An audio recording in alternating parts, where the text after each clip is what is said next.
వచ్చేసా కంగారు పడకండి. Audio Jungle.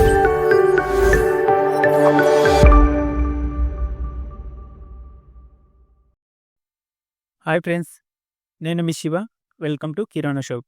ఈరోజు ఫ్లోటింగ్ కస్టమర్స్ గురించి మరియు బిల్ వేసేటప్పుడు ఎటువంటి జాగ్రత్తలు తీసుకోవాలి, ఇంకా బిజినెస్ ట్రిక్స్ గురించి తెలుసుకుందాం.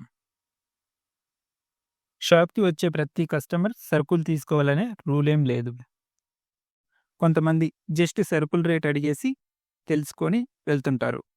మరి కొంతమంది చేంజ్ కోసం వస్తుంటారు. 200 రూపీస్కి 500 రూపీస్కి చేంజ్ ఇమ్మని అడుగుతుంటారు. మన దగ్గర ఉంటే కంపల్సరీగా వీళ్ళకి చేంజ్ అయితే ఇస్తుంటాము. అలాగే సరుకుల రేటు ఎన్నిసార్లు అడిగినా రేటు మటుకు చెప్తూనే ఉంటాము. ఇక్కడ చూడండి, చేంజ్ కోసం వచ్చి ఈ అక్క వచ్చేసి 143 రూపీస్కి బిల్ చేసింది.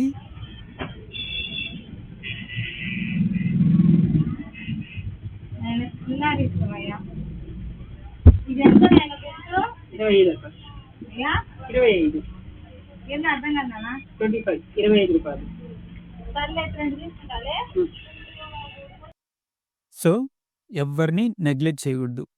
ప్రతి కస్టమర్ మనకి ఇంపార్టెంటే. చాలా కిరాణా షాప్ వాళ్ళు మార్నింగ్ నుంచి ఏదో ఒక వర్క్ చేసుకుంటూ సర్దుకుంటూ ప్లస్ ప్రతి కస్టమర్కి రెస్పాన్స్ ఇస్తూ ఉంటారు.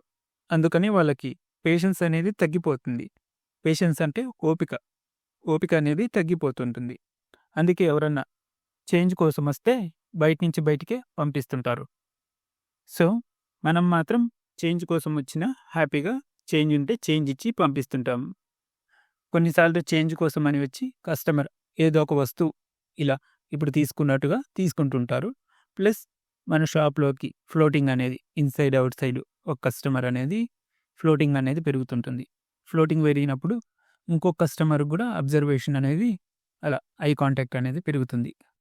ఇంకొకటి, కస్టమర్ 1 రూపీకి తీసుకున్నా 1 లాక్కి తీసుకున్నా కస్టమర్ లెక్కే ట్రీట్ చేయాలి. 1 రూపీకి తీసుకున్నారని చిన్న చూపు చూడకూడదు. 1 లాక్కి తీసుకున్నారని ఇది ఎక్కువ గౌరవం కూడా ఇవ్వకూడదు. ఓకే, ఇప్పుడు కస్టమర్కి బిల్లింగ్ ఎలా వేయాలో చూద్దాం. కస్టమర్ సరుకులు తీసుకున్న తర్వాత బిల్ వేసేటప్పుడు నోటి లెక్కతోనో 45, 20, 15 ఇట్లా లెక్కేసి మీది మొత్తం 100 అయింది, మీది మొత్తం 200 అయింది, మీది మొత్తం 1000 అయింది ఇలాగ చెప్తే కస్టమర్ మైండ్లో ఏది ఎంత రేటు పడిందో కన్ఫ్యూజ్ అయిపోతారు. వాళ్ళ మైండ్లో ఏమనుకుంటారంటే కరెక్ట్గా 200 ఎలా అయింది, 200 లోపు అయింటుంది, దాన్ని రౌండ్ ఫిగర్ చేసి 200 అని చెప్తున్నాడు అని ఫీల్ అయ్యే ఛాన్సెస్ కూడా ఎక్కువగా ఉన్నాయి. అందుకే కంపల్సరీ వైట్ స్లిప్లోను లేక ఇలాగ వైట్ నోట్స్ తీసుకొని డేటు, ఐటమ్స్ నేమ్స్, వాటి రేట్లు ప్లస్ నెంబర్ కౌంట్స్, కింద వచ్చేసి టోటల్ అమౌంట్ ఇలాగ వేసి కస్టమర్కి ఇవ్వాలి. కస్టమర్ చెక్ చేసుకొని కూడా వీలుగా ఉంటుంది. అలాగే ఏదైనా మిస్టేక్స్ ఉన్నా మనం రీకరెక్షన్ చేసుకోవచ్చు. 50 రూపాయల పైన ఏది తీసుకున్నా సింపుల్గా స్లిప్లో రాసి ఇవ్వండి. ఈ పెద్ద పెద్ద బిల్ మిషన్లు ఏం అవసరం ఉండదు మనకి. ఎందుకు మళ్ళీ వాటికి 10 నుంచి 15,000 దండగా నీట్గా స్లిప్లో రాసి ఇస్తే సరిపోయిద్ది. ఇంకో విషయం, కాటా అనేది కస్టమర్కి కనపొచ్చేటట్టు ఉంచండి. కాటా అంటే వెయిట్ మిషన్. కస్టమర్ వచ్చి కిలో చక్కెర వేయండి అన్నప్పుడు వాళ్ళకి కాటా కనపడుకుంటే ఓ రామా, ఇతను కిలో వేస్తున్నాడో కిలోకి తక్కువ వేస్తున్నాడో అని వాళ్ళ మనసులో ఏదన్నా అనుకోకుండా వాళ్ళకి కాటా నీట్గా కనపడొచ్చేటట్టు. ఇక్కడ చూస్తున్నారు కదా మన వీడియోలో, కస్టమర్ మనం కాటా వేస్తుంటే నీట్గా అక్కడ చూసుకుంటున్నాడు. ఇలాగా కస్టమర్కి కాటా అనేది నీట్గా ఆ నెంబర్స్ అవి కనపొచ్చేటట్టు నీట్గా సెట్ చేసుకోండి.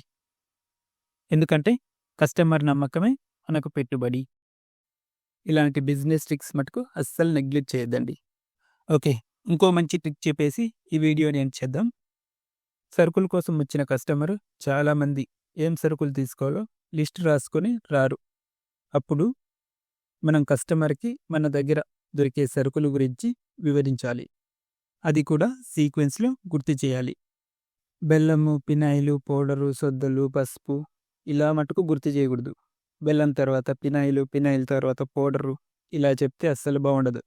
అందుకే సీక్వెన్స్ అంటే చక్కెర, బెల్లము, టీ పొడి, కొబ్బెర, వెరిసిన పప్పులు, తెల్ల పప్పులు, మినపప్పు, ఇడ్లీ రవ్వ, గోధుమ రవ్వ, నెక్స్ట్ వచ్చేసి పసుపు, తిరమత గింజలు, జీలకర్ర, ఆవాలు, కారం పొడి, నెక్స్ట్ వచ్చేసి పూజ నూనె, బత్తీలు, పసుపు, కుంకుమ, కర్పూరం, గంధము, ధూపము, ఇలా సీక్వెన్స్లో గుర్తు చేయాలి. ఇవన్నీ బిజినెస్ ట్రిక్స్ అర్థం చేసుకుంటే చాలా బాగుంటాయి. అలాగే ఇంపార్టెంట్ విషయం వచ్చేసి మన దగ్గర ఉండే సరుకులైన ప్రోడక్ట్స్ అయినా క్వాలిటీగా ఉండేటట్టు చూసుకోవాలి. ఎందుకంటే ఉప్పు అమ్ముకునే మనిషి అయినా మన దగ్గరకు వచ్చి క్వాలిటీ బియ్యమే అడుగుతారు.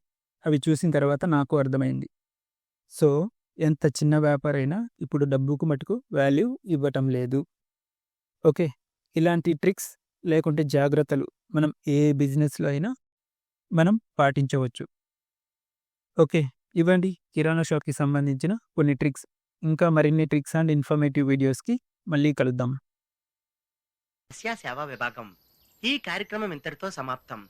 రేపు ఇదే అలవాసులపై మళ్ళీ కలుసుకుందాం. అంతవరకు సెలవు మరి. మీ అక్కయ్య మీనాక్షి పొన్నుదొరై.